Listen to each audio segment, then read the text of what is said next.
to let the light in, and it's also time to let lightness in.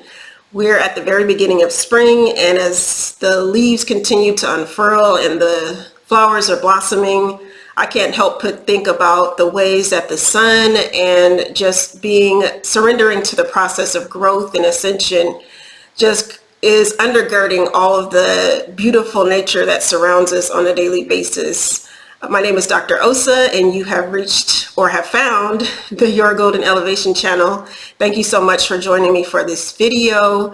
I am so excited to have all of my golden souls here on a regular basis. I post at least twice a week and would love to have you as a subscriber if you haven't already subscribed to my channel. So definitely click that subscribe button, like the video, and share the video if you feel led to.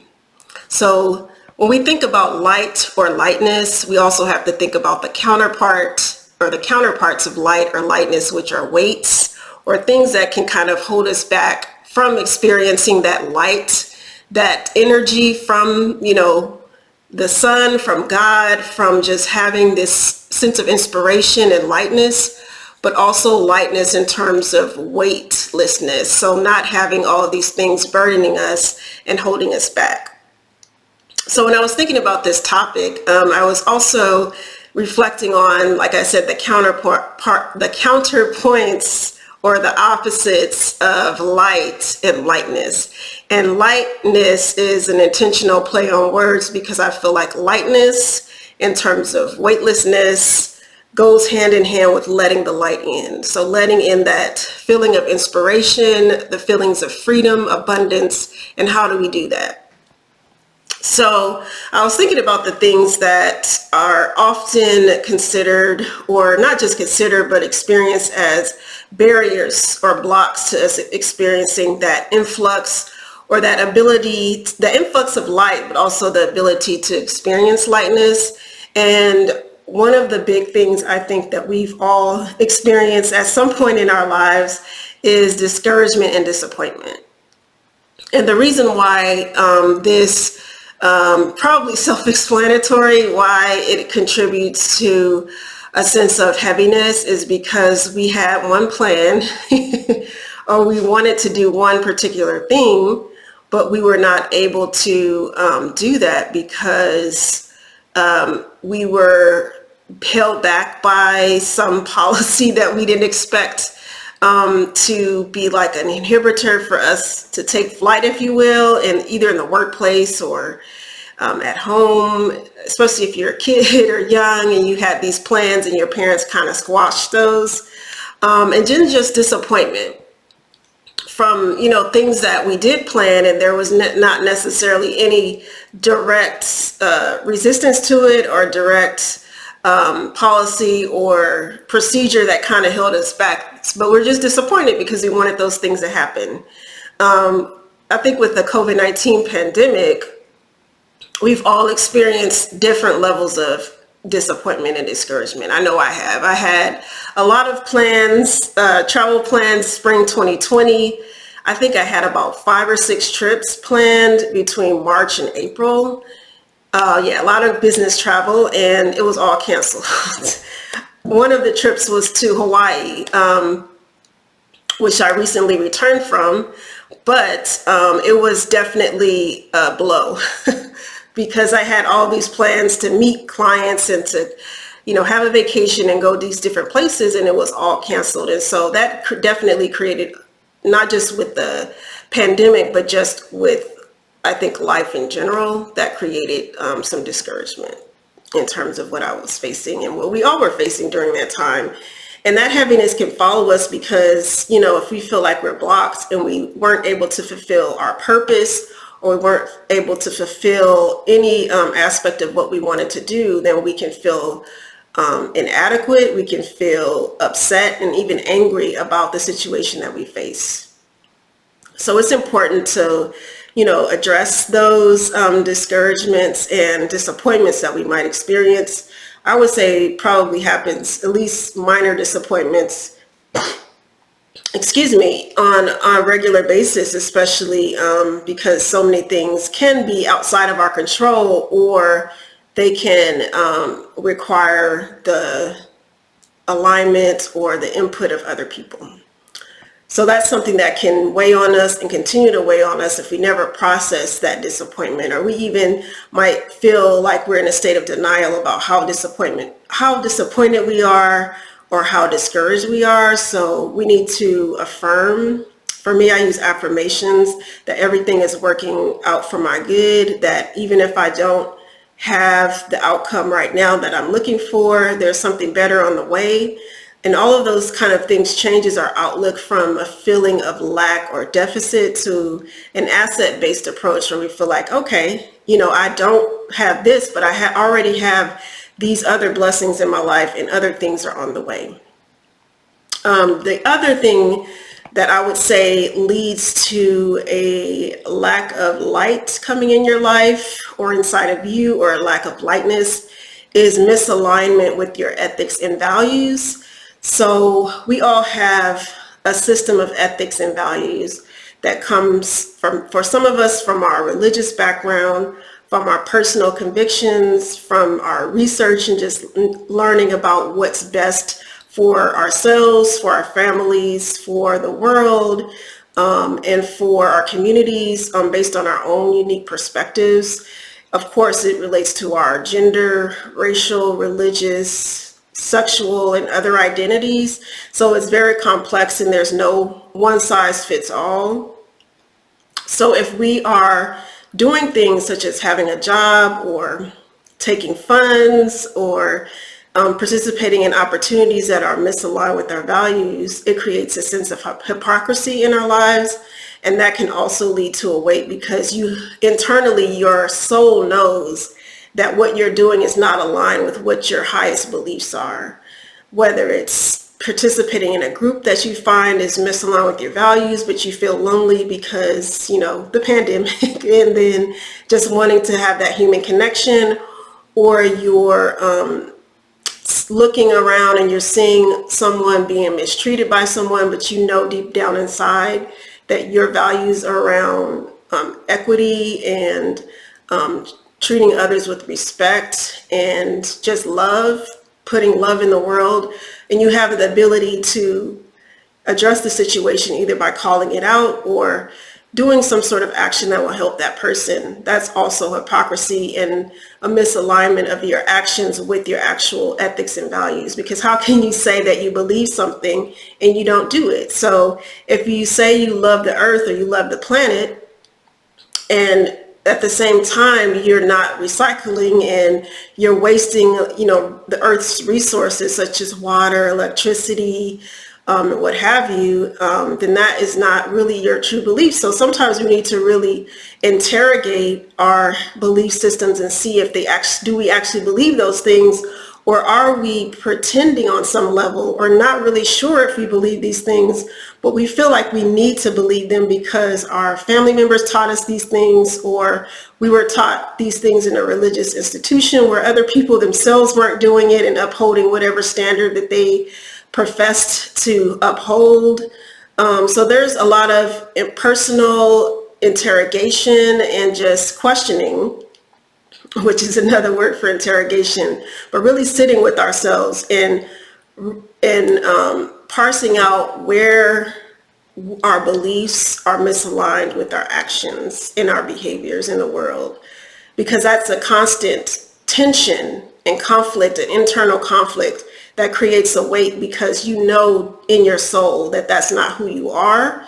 And if you don't know what your values or ethics are, then this is a perfect time to explore those. What are your values around treating other people, how you treat other people around you, regardless of their identity?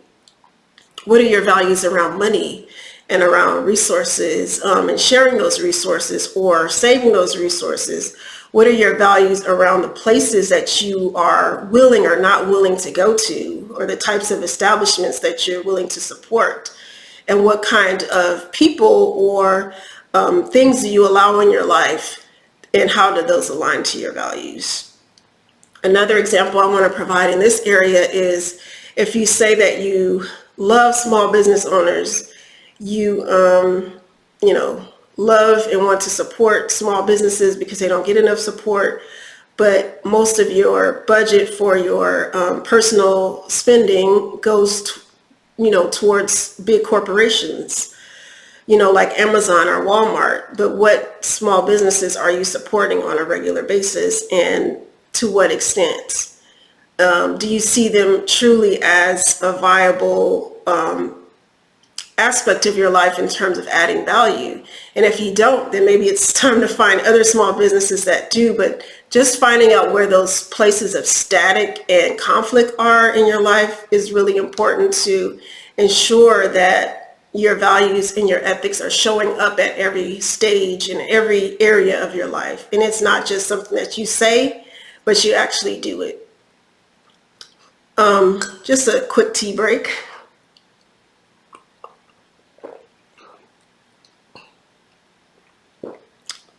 That's my Snoopy cup. The other thing that I want to discuss that's kind of related to this is expired beliefs. So this kind of goes hand in hand with ethics and values, because I mentioned, things that you believe or that you feel like you are part of your ethics or your values that you were taught, but you don't really understand them yourself, or you haven't really explored them. So they're outdated things that you haven't really questioned, and just norms, like there's certain norms in a culture, like you never are supposed to wear pants as a woman, or you're not supposed to, go certain places after dark, or you're not supposed to get an education as a woman, or if you're a man, you're not supposed to show your emotions. These are all beliefs that are steeped in our culture and our norms that create false identities, especially if we don't identify with these things that we've been taught and that have been perpetuated in our families, in our cultural products that we consume, like movies, books, etc., or even in our churches or other religious institutions, or just things that no longer align with who we are. So this creates a constant tension because it's not who we are, but at the same time, we feel like we're trapped and we have to adhere to an identity that's not who we are. We have to function in a way that pleases other people, but our soul is shrinking every day because we're not who we are. We're not showing up as that person that we know we are. We've evolved over 5 years, but we're holding on to beliefs from when we were like 10 years old, and we create this constant battle within ourselves. So how could the light be let in? How could you feel lightness? I'm not saying that's impossible, but it's definitely more difficult because of all of those contradictions or conflicts that we have on a regular basis. So I encourage you to explore and to do some self-reflection on what expired beliefs you're holding on to, and how you can, how you can reposition those or even completely discard them. I'm not saying that all of our beliefs expire by a certain time, but some things may need to be modified based on where you are in your life. Let me give a quick example from my life. So I am still what I consider a perfectionist. I have been on a long journey to stop trying to be perfect with everything. And if I still was the way that I was maybe even 5 years ago, I wouldn't be on YouTube because I have so many criticisms about my videos, even me just stopping to drink tea. Just a few moments ago, I feel like that was a fail, but I'm still working on it, and it's not something that I adhere to as much in terms of the perfection. And it came from, just my upbringing and just the people that I respected in my life that said, if you start something, you finish it, you do it to the best of your ability, or don't do it at all. And all of us are at different stages of growth where we have different things that we're doing where it might not be perfect. We're experimenting, and that's why I call my courses Ascension studios, because in the studio, artists cannot be so hard on themselves about like how they create their paintings or their music or their pottery or whatever they're creating, or their dances, the choreography. Otherwise, you shut down innovation. You shut down your ability to ascend and to let the light in, to transcend beyond your perceived notions, preconceived notions about what things should look like. Dancers often like get into the flow, or even painters. I paint myself, I do acrylic painting, and you can have one vision of how something is supposed to unfold, but then eventually it might be something totally different because your spirit, your soul, God has steers you in a different direction. You got this sudden sense of inspiration. And so if you're a perfectionist, if you're very regimented, how can that inspiration come in? How can that ascension happen if you're always like, oh, this, stroke here is not perfect. This shade of blue isn't really going with the rest of this, but that might be the very piece of your painting that speaks to the person that buys it, or the choreography where you kind of like have like a disjointed move, or you do some move that, or some dance technique that you're not familiar with, but it speaks to your audience because it feels real. It feels authentic. And so we can't be so perfect, speaking to myself, that we can't let the light in, that we can't let lightness in, because we're so heavy in the studio of life if we're always trying to make a perfect stroke with our paintbrush, if that makes sense. Another thing that creates heaviness, or that does not let the light in or let lightness in is traumas. Traumas from our past, whether it is from family members, romantic relationships, the workplace. Traumas can come from anywhere in our lives. And I encourage all of us, to seek out a therapist or a counselor, some mental health professional that you feel comfortable with. I know that everyone can't afford, therapy or counseling. And I understand that there's definitely other resources outside of that. But if you can access that, definitely do that, and also find other materials. There's other, ebooks that I've listened to, and other resources that can be helpful as well. But definitely want to address traumas in your life, and just things that continue to create this heaviness that have happened to you in your life, whether it's abuse, whether it's a serious loss, ongoing chronic health condition.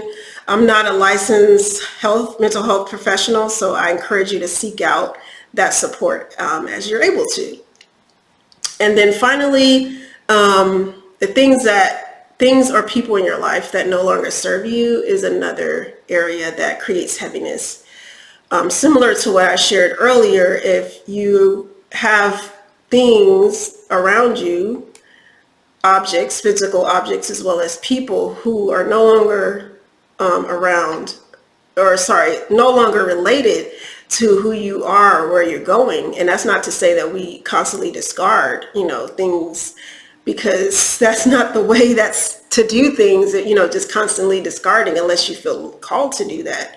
But just doing an inventory check, if you will. And that's not to like write down everybody and like name is like, is this person aligned? Are they perfect? We're not talking about perfect people or perfect things. Again, not striving for perfection, but at the same time, it's important to create an awareness of what we have allowed in our lives and how and why that might create weight. For example, people who only come to you when they need something or when they want your support on some level. They never reach out to you to say, how are you doing? Or to support you. That's just one example. And this video is getting long, so I'm going to move on to the next segment, which is how to let light in, or how to let lightness in. So I talked about all the ways that lightness is blocked or challenged, or creating a block in your life through these different weights or conflicts. And I'm going to talk now, after another tea break, about how to let light in.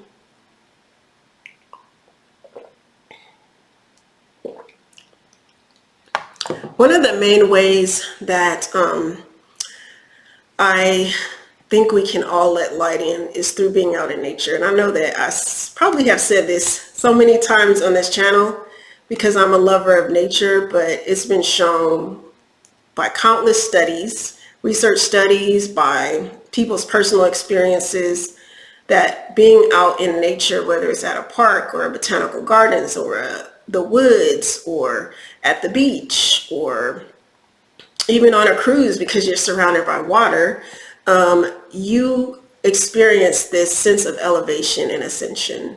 And that's just because that we all are nature. We see ourselves as sort of observers, sorry, observers of nature, because we're like, oh, look at those flowers. They're so beautiful. Look at those animals and how they're chasing each other. Or look at these trees and how the leaves are starting to come in for spring, or how they're falling during fall, or, you know, whatever we're observing. But we are nature too. We are God's creation. And so we need to remain connected to God's creation and also respect God's creation. And so being out in nature reminds us that we are powerful. We are beautiful. Everything that we see in nature is a reflection of who we are in humanity. And some people might say, you know, humans are God's greatest creation, or, you know, humans are the most intelligent. But really, if we are truly honest with ourselves, we don't know the full intelligence of a flower or a tree or birds, which is my favorite species of animal. I love birds, and I'll talk about that in another video. But we don't really know. Just because we can't speak to them in our own language, we shouldn't diminish the majesty of nature and what it can bring. And so there are unspoken, I feel like the unspoken high vibrational nature of nature creates healing. It creates lightness. It creates freedom. It creates the ability to have a beautiful life with something that we can never possess. We can possess, of course, a bouquet of flowers in our house or a couple of houseplants, but when you walk out in nature, it's so vast. If you walk out in the woods or in a botanical gardens or just in a meadow, there's so much vastness that exists beyond what we can ever contain. And it's a reflection of the infinite nature of God and the infinite nature of our souls. And so I think that's why nature is so powerful as a tool, but also as a place for ascension in our hearts, because it has so much to give us. And we need to respect it more. And I'm getting on a bit of a soapbox about it because I'm an environmental conservationist, and I really am passionate about preserving what we have left on the earth, to create healing and also to help animals and plants to have a beautiful time on earth as well, to enjoy their journeys. You know, they don't exist just for our entertainment or our own observation, but they exist because they have something amazing to share as well. And just to be beautiful, to be beautiful without apology, without always having to contribute value to a situation, just like you. So another thing that I would say helps to bring light in or lightness in is being around kindred spirits. When you're around people that you click with, I probably don't even have to explain this, but you have a sense of camaraderie, of commonality, a sense of love, a sense of peace, like those people that feel like it's so easy to be around them. You feel like you can be your true self. That creates lightness because you don't feel bogged down by people who are always, you know, trying to get something from you, or who don't really recognize who you are, trying to make you fit into a box, or constantly discouraging you from reaching your goals, or saying that dream is not, or that goal is not going to happen. All of these things, of course, create weights and blocks and static in our ability to ascend and to elevate. So that's kind of self-explanatory, you know, being around kindred spirits. And then in another video, I'll go into more detail because this one is getting long, but I believe meditation and identifying the things that are trying to hold you back lets the light in.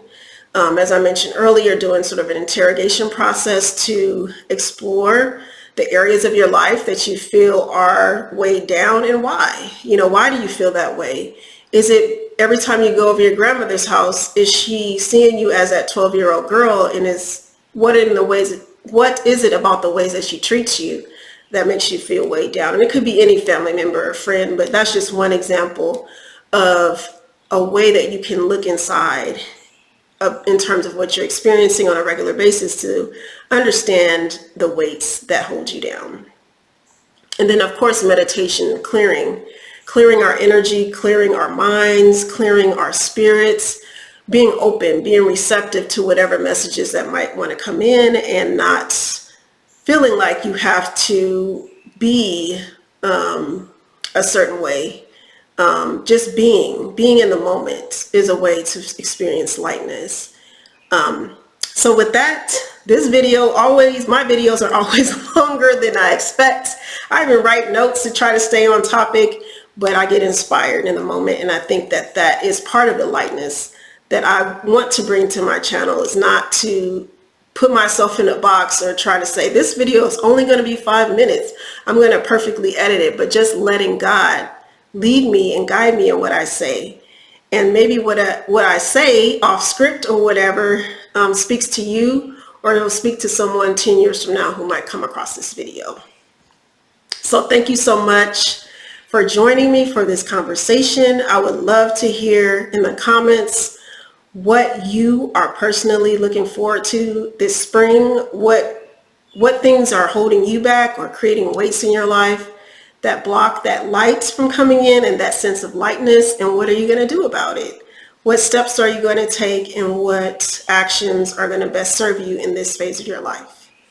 And I also just want to briefly mention my Ascension studio. I've referred to it earlier in the video. My first one is called Release and Elevate, which is totally in line with the theme of this video. And this has just been a theme that I've been on. It's like kind of like an apple, where I take a bite out of one side of that apple about releasing and elevating and ascending, and then I take another bite until I don't know if I'll ever eat the apple up to go along with that analogy, but I'm just taking bits and pieces of a similar topic to talk to you today. So I would love to have you in the course.